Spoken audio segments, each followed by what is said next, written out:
कि संसद, भारतीय संसद के कार्य कुशलता और इनके पारदर्शिता को कितना बेहतर से किया जाए, इसके लिए संसद के द्वारा ही संसद में ही कमेटी का गठन किया जाता है।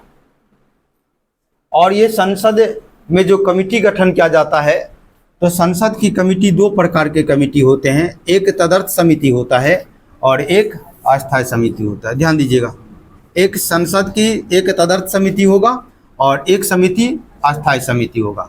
मैंने बताया कि संसद की समिति भारतीय संसद की कार्यकुशलता और पारदर्शिता को बढ़ाने के लिए संसद के द्वारा ये कमेटी का गठन किया जाता है। और ये कमेटी दो प्रकार की कमेटी होंगे, एक तदर्थ समिति और एक कमेटी अस्थायी समिति होगा, है कि नहीं। इसे तदर्थ समिति को हम एडहॉक कमेटी बोलते हैं और अस्थायी समिति को स्टैंडिंग कमेटी बोलते हैं, है कि नहीं।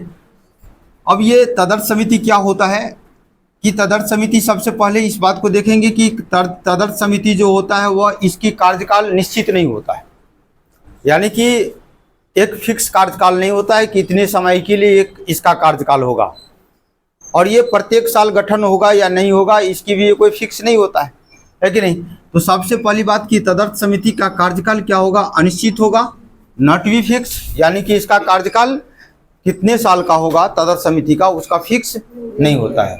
और ये तब गठन किया जाता है जब संसद में विशेष प्रकार का कोई कार्य करना हो, तो विशेष कार्य के लिए गठन किया जाता है। जब भी विशेष कार्य अगर संसद में हो तो उस कार्य के लिए अगर कमेटी का गठन करना हो तो उस कमेटी को तदर्थ कमेटी कहेंगे, है कि नहीं। अब ये तदर्थ कमेटी दो प्रकार की कमेटी होंगे, एक प्रवर समिति और एक संयुक्त प्रवर समिति। हम सभी को डिटेल से जानेंगे, एक प्रवर समिति और एक संयुक्त समिति और एक विशिष्ट मामले की जांच समिति।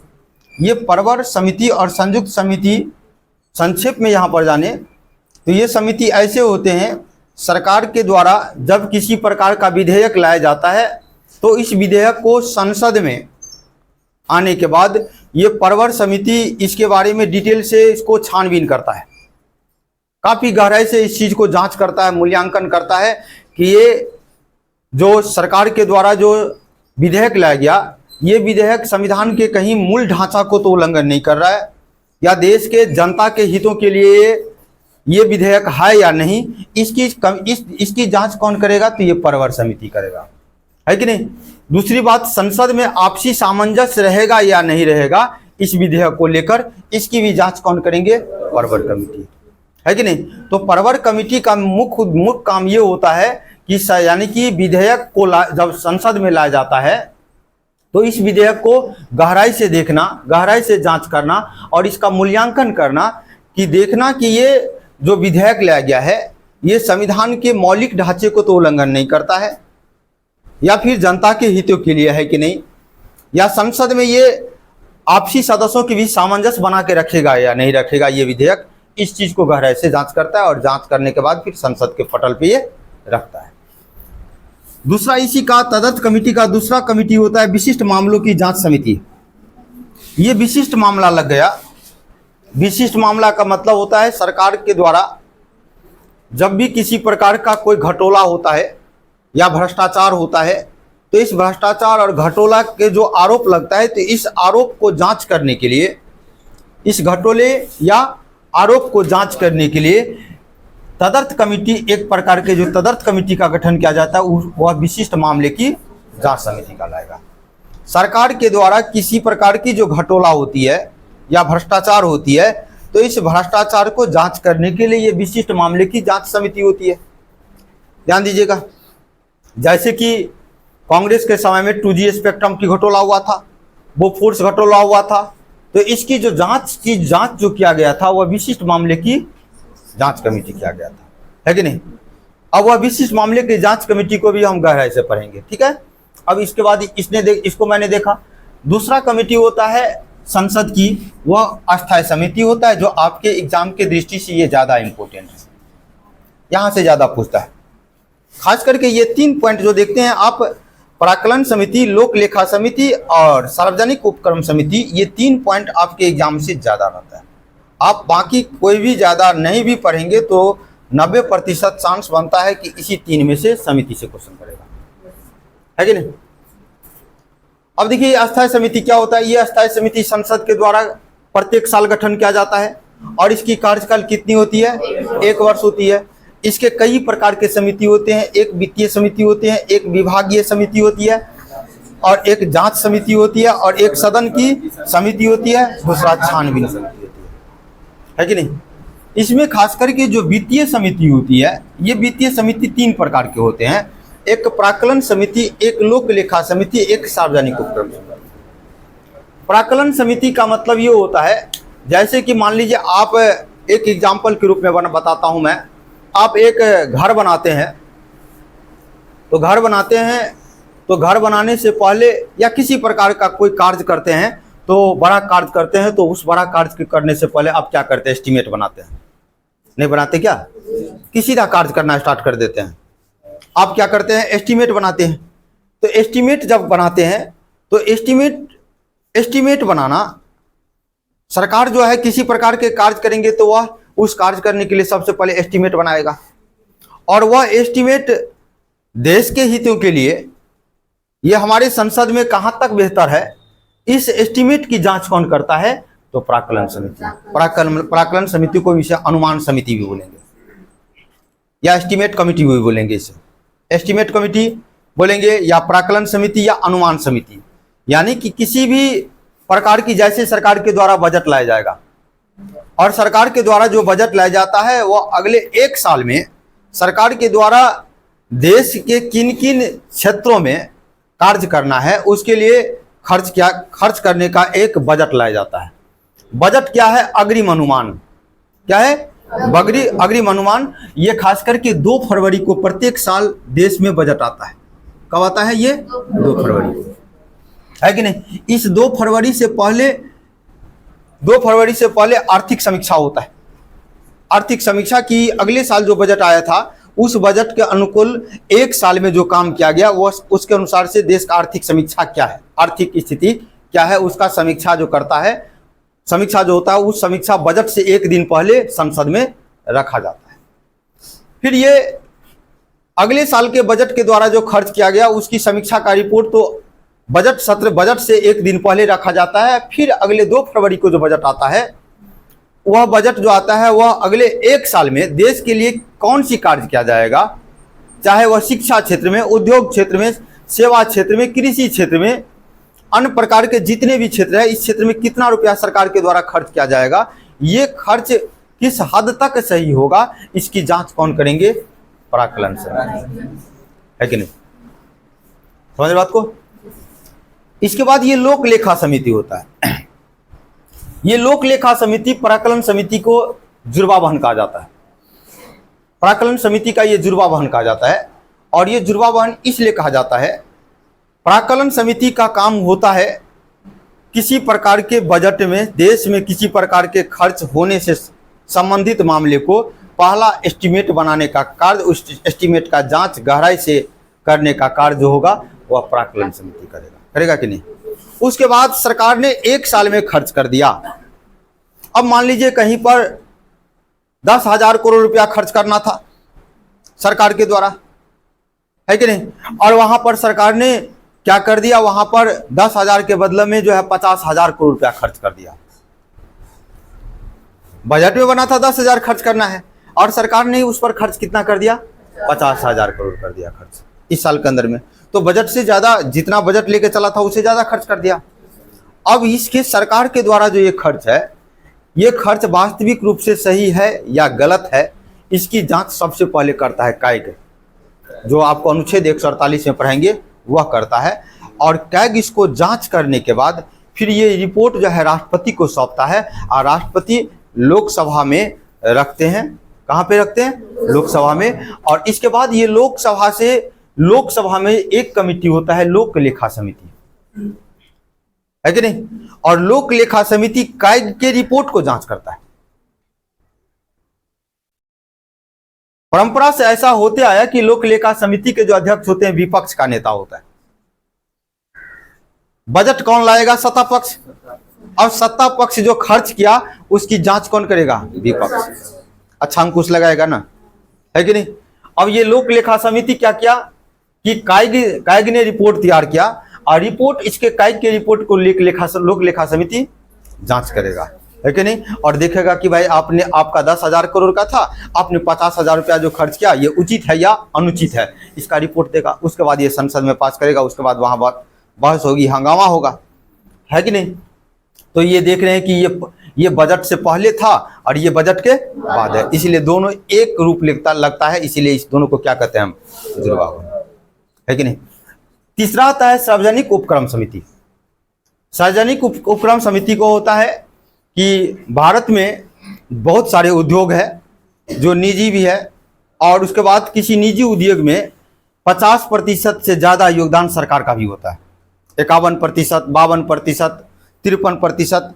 अगर ऐसा योगदान किसी भी उद्योग में सरकार का होता है तो वह सरकार का योगदान, अगर इतना मान लीजिए कोई कंपनी में 100% इन्वेस्ट किया गया और उस 100% में से 51% प्लस जो है ये सार्वजनिक है, यानी कि सार्वजनिक मतलब सरकार का है, और सरकार का है इसका मतलब क्या है, पब्लिक का है कि नहीं।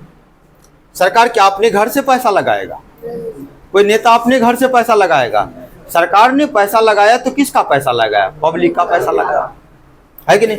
तो ये जो खास करके सार्वजनिक कंपनी है, जैसे कि महारत्न कंपनी, मिनी रत्न कंपनी जैसे जानते हैं, जैसे कि महारत्न कंपनी, मिनी रत्न कंपनी, तेल निगम लिमिटेड कंपनी, जैसे कि आपने टिस्को, भेल कंपनी, ये सारे कंपनी सरकार के उसमें ज़्यादा योगदान रहता है। तो सरकार का योगदान है, इसका मतलब पब्लिक का पैसा वहाँ पर है कि नहीं। तो इस कंपनी को भी पूर्ण रूप से देखेंगे कौन, तो लोक सार्वजनिक उपक्रम समिति, है कि नहीं, क्योंकि पब्लिक का पैसा यहाँ पर लगा है। तो इस प्रकार के 3 कमेटी होगा, मुख्य रूप से यही पढ़ना है। अब बारी बारी से हम इसके और इसको डिटेल से हम पढ़ते हैं, ठीक है। चलिए थोड़ा फास्ट में नोट कीजिए, नोट कर लिए।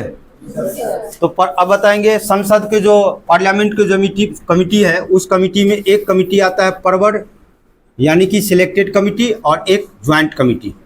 परवर कमिटी को यानी कि सिलेक्टेड कमिटी को ही एक ज्वाइंट कमिटी के रूप में जाना जाता है। ज्वाइंट एक अलग आ जाएगा और सिलेक्टेड कमिटी में एक अलग आ जाएगा, ध्यान दीजिएगा। और ये खास करके तदर्थ कमिटी के अंतर्गत आएंगे, जिसकी कार्यकाल कोई निश्चित नहीं होता है कि इसकी कार्यकाल कितने साल की होगी। इस कमिटी का काम क्या होता है, किसी भी विधेयक को गहराई से जांच करना और रिपोर्ट संसद को देना, है कि नहीं। अगर कोई भी विधेयक है तो इस विधेयक को गहराई से जांच करेंगे और ये देखेंगे संविधान के मूल ढांचा के अनुरूप है या नहीं है, और जांच करने के बाद फिर ये रिपोर्ट कहां पर सौंपेंगे, संसद में सौंपेंगे, है कि नहीं। इसके बाद जो है इसका गठन की बात करेंगे, तो ये गठन किसके द्वारा किया जाता है, सदन द्वारा प्रस्ताव पास कर किया जाता है कि नहीं। और इसकी अवधि जो होगा वह कार्य समाप्ति तक होगा कि नहीं।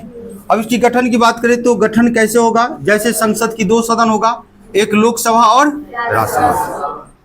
दोनों सदन में परवर कमेटी होगा, और दोनों सदन में परवर कमेटी जो होगा, उस परवर कमेटी में 30 सदस्य होंगे। कितने सदस्य होंगे, 30। यानी लोकसभा के जो सिलेक्टेड कमेटी होगा उसमें भी 30 सदस्य होगा, और राज्यसभा के जो सिलेक्टेड कमेटी होगा उसमें भी 30 होगा कि नहीं।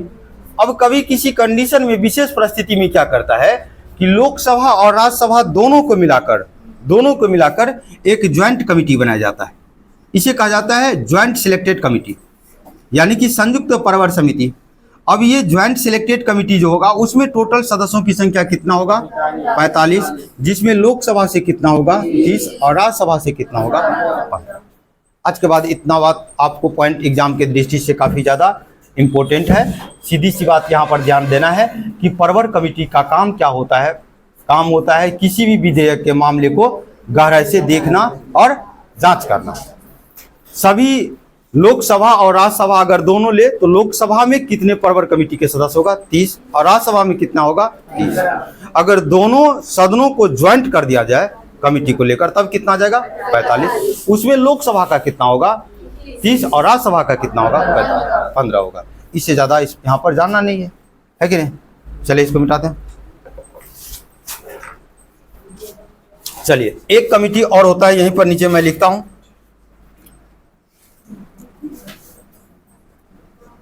एक कमिटी होता है इसका विशेष मामले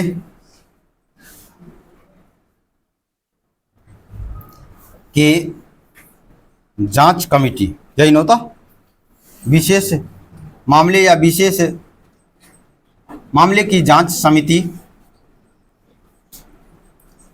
होगा। इसमें भी जो होगा विशेष मामले की जो जांच कमेटी होगा तो सेम उसी तरीका से होगा। अगर इसका जो गठन होगा तो ध्यान दीजिएगा, इसमें कितना होगा, लोकसभा से लोकसभा का कितना होगा 30 और राज्यसभा का कितना होगा 30, अलग अलग होगा तो 30-30 होगा। अगर ज्वाइंट होगा, अगर मान लीजिए ज्वाइंट सिलेक्टेड कमिटी है कि नहीं, इसे क्या कहते हैं, संयुक्त परवर, इसको यहां पर लिख देते हैं JSC, यानी कि ज्वाइंट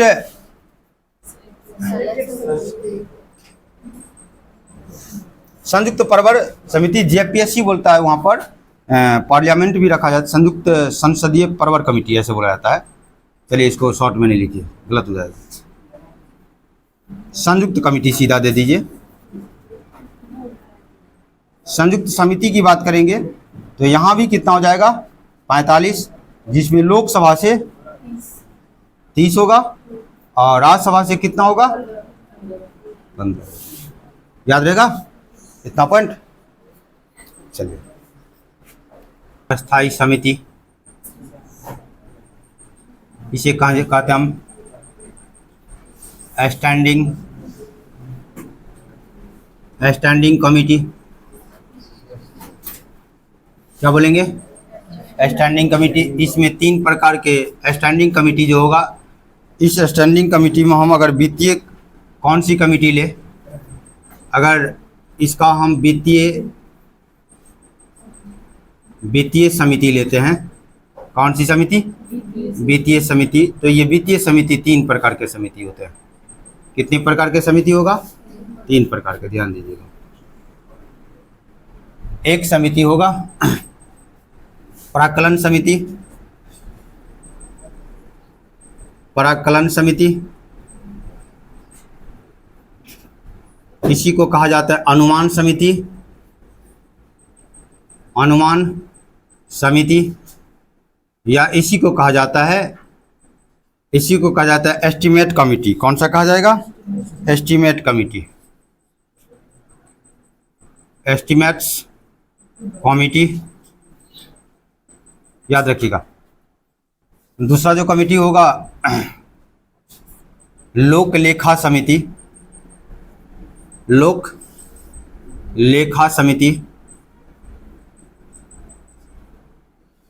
ये आपका VVA है।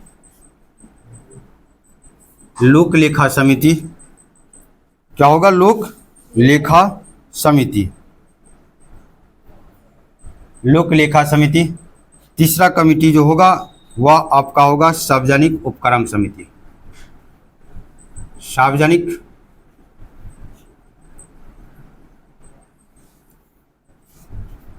उपक्रम समिति।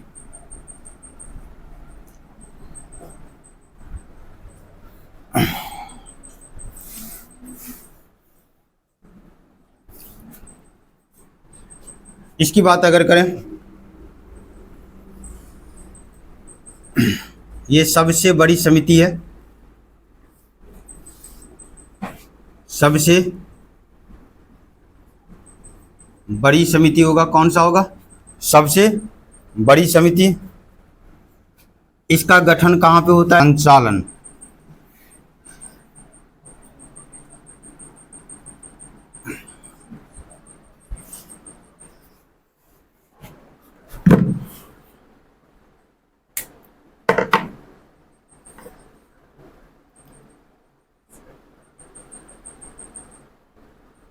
कॉल का जूम कर दीजिए।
चलिए देख, हो गया।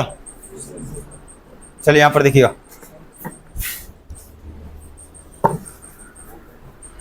ध्यान दीजिए यहाँ पर संसदीय अस्थायी समिति के बारे में यहाँ से देखेंगे। संसदीय अस्थायी समिति से रिलेटेड पूरा इसका कंसेप्ट को समझेंगे।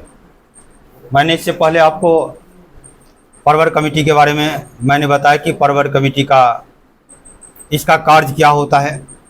परवर कमेटी एक अस्थायी कमेटी है। ये एक निश्चित इसकी समय नहीं होता है, ये समय किसी खास उद्देश्य से ही इसके लिए गठन किया जाता है, परवर समिति का और विशेष जांच कमेटी का।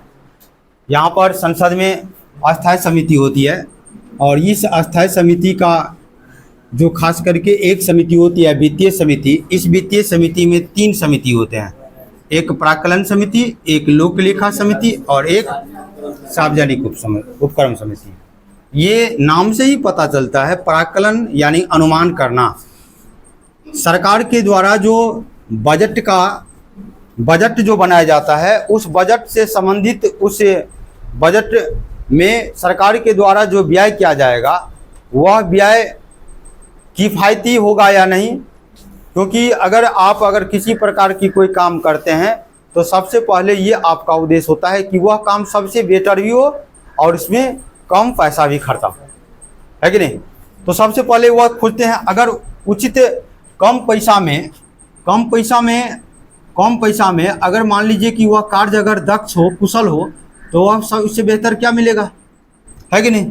तो कमेटी को काम यही होता है, इस कमेटी का काम यही है कि खास करके बजट के व्यय का अनुमान करना, बजट के व्यय को अनुमान करना, यानी कि इस बजट से संबंधित सारे चीज़ को ये व्यय संबंधी अनुमान करेंगे और देखेंगे कि ये बजट जो है बन रहा है सरकार के द्वारा, ये किफ़ायती है कि नहीं, है कि नहीं, और ये लोगों के लिए बेहतर है या नहीं, इस चीज़ को ये देखेंगे।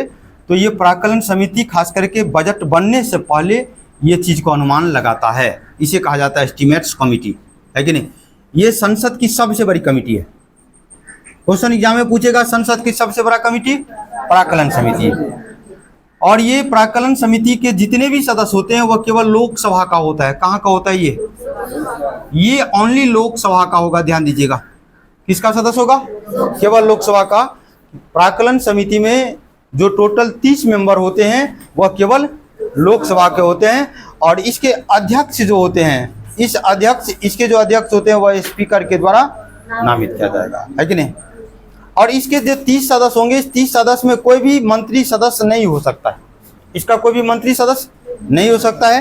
कार्य क्या है, बजट के व्यय का अनुमान करना और उसके बाद ये रिपोर्ट किसको सौंपेंगे, प्राक्कलन समिति किसको सौंपेंगे, स्पीकर को। इनके जो रिपोर्ट होंगे वह एडवाइजरी होगा, सलाहकारी, मतलब वह सलाह के रूप में अपना रिपोर्ट देंगे और उसके रिपोर्ट को जो है संसद मानने के लिए बाध्य नहीं है, इसीलिए रिपोर्ट क्या कहलाएगा, सलाहकार, है कि नहीं। दूसरा क्या है, लोक लेखा समिति। लोक लेखा समिति का काम क्या होता है, बजट जब सरकार के द्वारा बना दिया जाता है और उस बजट के अनुरूप एक साल में जो कार्य होती है उस कार्य का सबसे पहले समीक्षा कायद करता है। अनुच्छेद 148 में आप इसके बाद पढ़ेंगे, आर्टिकल 148 में CAG है, महानियंत्रक परीक्षा लेखक, ये महानियंत्रक परीक्षा लेखक क्या करते हैं, सरकार के जो 1 साल का जो लेखा जोखा होता है, इस लेखा जोखा को गहराई से जांच करता है और उस बजट में सरकार के द्वारा जितना खर्च करने की अनुमान रखा गया था, क्या उसे ज्यादा खर्च कर दिया, अगर ज्यादा किया तो ये उचित है या अनुचित है, इसकी जांच करेंगे। और उसके बाद जो कायक जो है ये रिपोर्ट किसको देगा, राष्ट्रपति को, और राष्ट्रपति रिपोर्ट कहाँ पे रखेंगे, संसद में।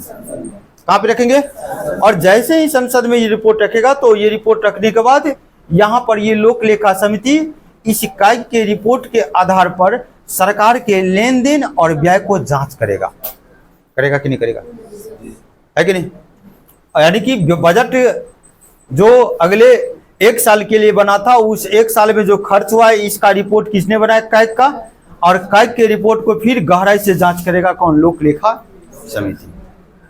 कौन करेगा, लोक लेखा समिति। और किस एग्जाम में कई बार पूछता है कि कायक के रिपोर्ट का जांच कौन करता है, लोक लेखा समिति। और लोक लेखा समिति में जो खास करके अध्यक्ष होते हैं, ये परंपरा से होते आया कि इसका अध्यक्ष जो होता है वह विपक्ष का नेता होता है। कौन होता, लोक लेखा समिति। इस प्रकार से लोक लेखा समिति इसका जांच करेंगे। इसके बाद विनियोग विधेयक को भी जांच करेंगे। वो विनियोग रिलेटेड चीज को जो है, विनियोग मतलब जो संचित निधि का जो धन जहां पे खर्च किया गया है वह खर्च वास्तव में सही है या गलत है, इस चीज का भी जांच कौन करेंगे, लोक लेखा समिति। एक चीज और जांच करते हैं, एक चीज और जांच करेंगे लोक लेखा समिति। सार्वजनिक उपक्रम समिति के जो कंपनी होंगे, उस कंपनी में सरकार के द्वारा जो पैसा इन्वेस्ट किया गया, वह इन्वेस्ट जो किया गया वह जनता के लिए, हित के लिए है या सरकार कंपनी को फायदा पहुंचाने के लिए करता है। अभी बार बार वर्तमान सरकार में हो रहा है कि नहीं, और ऐसा वास्तव में हो भी रहा है कि वर्तमान हमारे प्रधानमंत्री के द्वारा खास करके उनका जो भी उद्देश्य होता है वह जनता से ज्यादा ध्यान उसका अडानी और अंबानी पर रहता है। किसी प्रकार के कोई कंपनी में कोई भी अगर सरकार इन्वेस्ट करता है तो सरकार को ज्यादा हित, जनता से ज्यादा उस कंपनी को हित, कंपनी के हित में रहता है। तब तो बार बार विपक्ष उस पर हमला करता है कि तुम अडानी और अंबानी के अनुसार देश को चलाते हो, है कि नहीं। तो इस लोक लेखा समिति का ये भी काम को होता है कि उस सार्वजनिक उपक्रम में, जो सार्वजनिक उपक्रम के अंतर्गत जो भी फैक्ट्री, महारत्न, मिनीरत्न कंपनी आएंगे, उस कंपनी में सरकार के द्वारा जो पैसा इन्वेस्ट किया गया है वह पैसा इन्वेस्ट किसी कंपनी के विशेष उद्देश्य के लिए है या जनता के उद्देश्य के लिए है, इसका भी जांच ये कर सकते हैं, है कि नहीं। इस प्रकार से कायक की रिपोर्ट करेंगे, विनियोग से रिलेटेड ये जांच करेंगे, सार्वजनिक उपक्रम को भी करेंगे, लेकिन सार्वजनिक उपक्रम का जो संचालन कैसे होगा उसका ये काम ये नहीं करेगा। जैसे इस टीचिंग संस्थान को संचालन मैं करता हूं तो संचालन के नियम मैं बनाऊंगा, है कि नहीं, लेकिन इस संचालन के द्वारा इसमें विधि व्यवस्था क्या है इसका जांच कोई और भी कर सकता है। तो वही है, सार्वजनिक उपक्रम जो कंपनी होंगे, सार्वजनिक उपक्रम जो होंगे, उस उपक्रम में जो कार्य होता है उस कार्य का भी वह जांच करेगा, लेकिन कार्य कैसे करेगा ये काम करेगा, है कि नहीं। तो इस प्रकार से अगर मैं सबसे पहले अगर इस लोक लेखा समिति की बात करूं तो कहीं इससे भी संबंध है और इसका संबंध इससे भी है। इस लोक लेखा समिति को प्राक्कलन समिति का जुर्वा बहन इसलिए कहा गया क्योंकि ये बजट से पहले वही काम करते हैं जो बजट के बाद लोक लेखा समिति करता है। इसलिए आपको पूछेगा कि प्राक्कलन समिति का जुर्वा बहन किसे कहा जाता है, लोक लेखा समिति को। लोक लेखा समिति को जुर्वा बहन किसे कहा जाता है, प्राक्कलन समिति को कहा जाता है कि नहीं।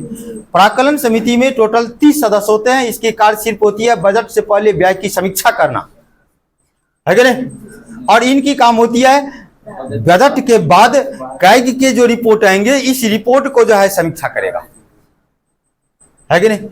और इसके बाद यहां पर देखेंगे लोक लेखा समिति में 22 सदस्य, लोकसभा 15, राज्यसभा 7। इसके कोई भी मंत्री जो होते हैं इस लोक लेखा समिति का सदस्य नहीं होगा। गठन कब हुआ था, 1921 में, और ये कब हुआ था, मॉन्टेग्यू चेम्सफोर्ड सुधार अधिनियम 1919 के अंतर्गत 1919 के अंतर्गत मॉन्टेग्यू चेम्सफोर्ड सुधार अधिनियम 1919 में आया था और इस अधिनियम 1919 के अंतर्गत 1921 में लोक लेखा समिति का गठन किया गया। क्लियर समझ बात को? इसका रिपोर्ट कौन होगा? इसका रिपोर्ट किसको सौंपेंगे? स्पीकर को, है कि नहीं? लोक लेखा समिति के जो अध्यक्ष होते हैं वह विपक्ष का नेता परंपरा रूप से होते आ रहा है कि नहीं? अब देखेंगे अगला, सार्वजनिक उपक्रम समिति कौन सा है? सार्वजनिक उपक्रम समिति में भी कितना सदस्य है? 22। जितना सदस्य यहाँ पर था। इसमें भी लोकसभा के 15, राज्यसभा के 7। इसके भी अध्यक्ष जो होते हैं वह स्पीकर के द्वारा नामित होता है, स्पीकर द्वारा नामित होता है, ध्यान दीजिएगा। और परंपरा से ये भी वो इसका भी खास करके विपक्ष के तरफ से ही रहता है, विपक्ष के तरफ से ही इसका अध्यक्ष रहता है। इसका गठन को कब किया गया था? 1964 में। इसका काम क्या है? जो काम सार्वजनिक क्षेत्र में ये कर रहा था, कोई सार्वजनिक उपक्रम है, इस उपक्रम में सरकार के द्वारा जो पैसा को इन्वेस्ट किया गया है उस पैसा का जनता के हित में है या नहीं, इस चीज का जांच ये भी करेगा। और यहां भी जांच कर रहा था, ये भी करेगा। और प्लस इसमें एक चीज लग गया है कि इस सार्वजनिक उपक्रम कंपनी का जो संचालन होगा इस किस नियम पर होगा, ये नियम कौन बनाएंगे? सार्वजनिक उपक्रम समिति संचालन। इस प्रकार से तीनों समिति हाँ जांच भी करेंगे, संचालन भी। भाई हम आपके यहाँ पर नियम बना दिए हैं कि ऐसे 7 बजे आना है, आप 7:30 बजे आएंगे तो जांच करेंगे ना। तो नियम बना दिया, इसका मतलब नियम पर थोड़ी चलेगा, नियम पर नहीं भी चलता है कि नहीं। चलिए, तो आज यहाँ तक संसदीय समिति, वित्तीय समिति हम देख लिए हैं। अब हम यहाँ से देखेंगे आपका मैथ देखेंगे। थोड़ा सा लुसेंट देख लेते हैं, चीन लगा देते हैं लुसेंट में।